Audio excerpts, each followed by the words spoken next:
हरे कृष्ण दोस्तों, आप सभी का स्पिरिचुअल ज्ञान में स्वागत है।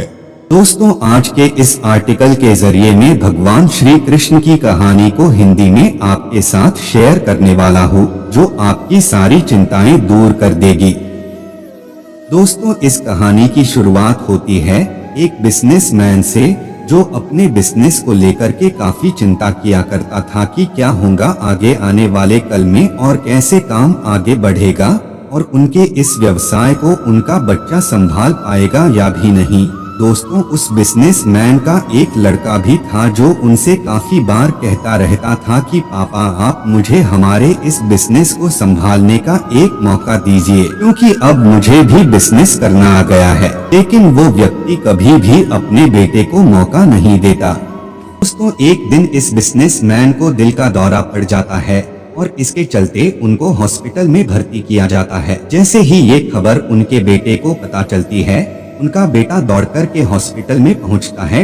बेटा हॉस्पिटल में पहुंचने के बाद उसने ये देखा कि उसके पापा अब एडमिट है और डॉक्टर्स ने उससे ये कहा कि आपके पापा अब पहले से थोड़ा ठीक है और धीरे धीरे करके वे अब रिकवर हो जाएंगे। फिर उस लड़के ने अपने एक दोस्त को कॉल करके उसे वहाँ पर बुला लिया। फिर उसका दोस्त वहाँ पर आता है और उससे पूछता है कि क्या हुआ भाई। फिर उस बिजनेसमैन के लड़के ने अपने दोस्त से कहा कि मेरे पापा को दिल का दौरा आ गया है और उन्हें अस्पताल में एडमिट किया हुआ है। आज उस बिजनेसमैन का लड़का अपने दोस्त से कहता है कि चलना, जरा बाहर चल के आ जाते हैं, बहुत देर हो गई है घर। और फिर वो दोनों अस्पताल से बाहर चले जाते हैं।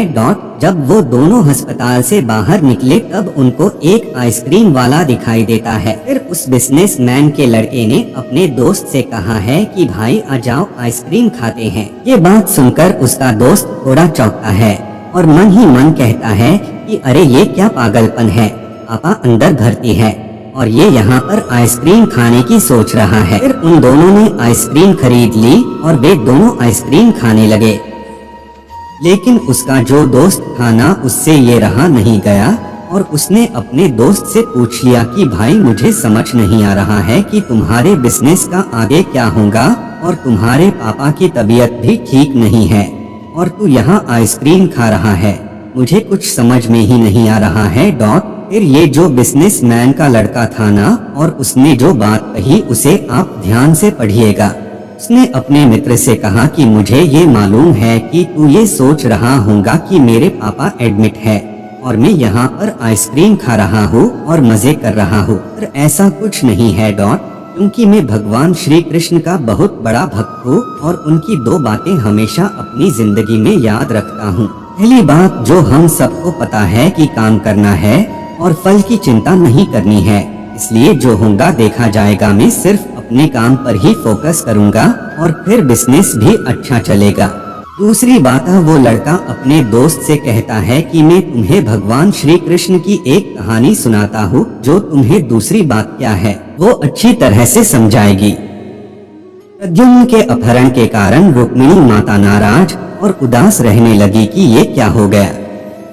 भगवान श्री कृष्ण रुक्मिणी माता से कहते थे कि चिंता मत करो, क्योंकि प्रद्युम्न जहाँ पर भी होगा वहीं पर ठीक होगा।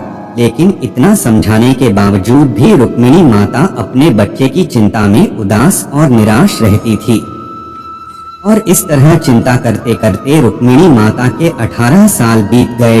18 साल के बाद द्वारका में जब प्रद्युम्न की वापसी हुई और जब प्रद्युम्न द्वारका में वापस आए तो उनके साथ में उनकी पत्नी मायावती भी थी।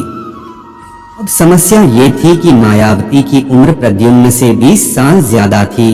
प्रद्युम्न के वापस आने पर रुक्मिणी माता पहले तो खुश हुई कि बच्चा वापस आ गया और फिर से दुखी हो गई, क्योंकि इतनी बड़ी लड़की से शादी की इसलिए। रुक्मिणी माता फिर से भगवान श्री कृष्ण से जाकर के कहने लगी कि ये क्या हो गया। फिर भगवान श्री कृष्ण ने रुक्मिणी माता से कहा कि जो हो गया है उसको स्वीकार कर लो और आगे बढ़ो और चिंता मत करो। लेकिन माँ रुक्मिणी ये कह रही थी कि बड़ी लड़की से शादी क्यों कर ली और ये ही लड़की मिली थी क्या, और इस बात को स्वीकार नहीं कर पाती। इसके कारण 8 साल तक माँ रुक्मिणी जी दुखी और निराश रही और 8 साल के बाद रुक्मिणी माता ने ये स्वीकार कर लिया कि प्रद्युम्न ने जो यह शादी करी थी वो ठीक है और इसके लिए ज्यादा चिंता करने की जरूरत नहीं है। और उस शादी को उन्होंने स्वीकार कर लिया। दोस्तों, एक तरीके से माँ रुक्मिणी माँ ने अपनी जिंदगी के 26 साल उदासी में बिता दिए। इस कहानी को खत्म करते हुए वो लड़का अपने दोस्त से बोला कि मैंने अब स्वीकार करना सीख लिया हुआ है, क्योंकि भगवान श्री कृष्ण जी कहते हैं कि जो हो रहा है उसे स्वीकार कर लो, जिंदगी अपने आप सहज हो जाएगी। दोस्तों, ये छोटी सी भगवान श्री कृष्ण की कहानी जो हमें दो बड़ी बातें सिखाती है। हमारे नियंत्रण में जितनी भी चीजें होंगी उन चीजों पर तो हमें जरूर नियंत्रण रखना चाहिए, लेकिन जो चीजें हमारे नियंत्रण से बाहर है उन चीजों को हमें स्वीकार कर लेना चाहिए।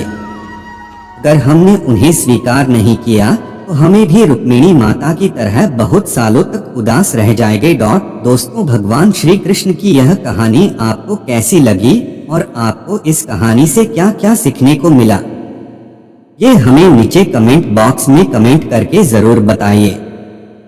इसके साथ ही अगर आपको भगवान श्री कृष्ण की ये कहानी पसंद आई होंगी तो इस कहानी को अपने दोस्तों के साथ अवश्य शेयर कीजिएगा।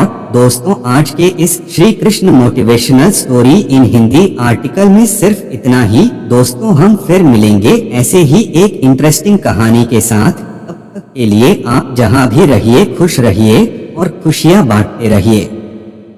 और यही दो बातें मैं आपके साथ शेयर करना चाहता था कि हमारी जिंदगी में जो कुछ भी घटता है उसे स्वीकार करना सीख लीजिए और फिर जिंदगी अपने आप सहज हो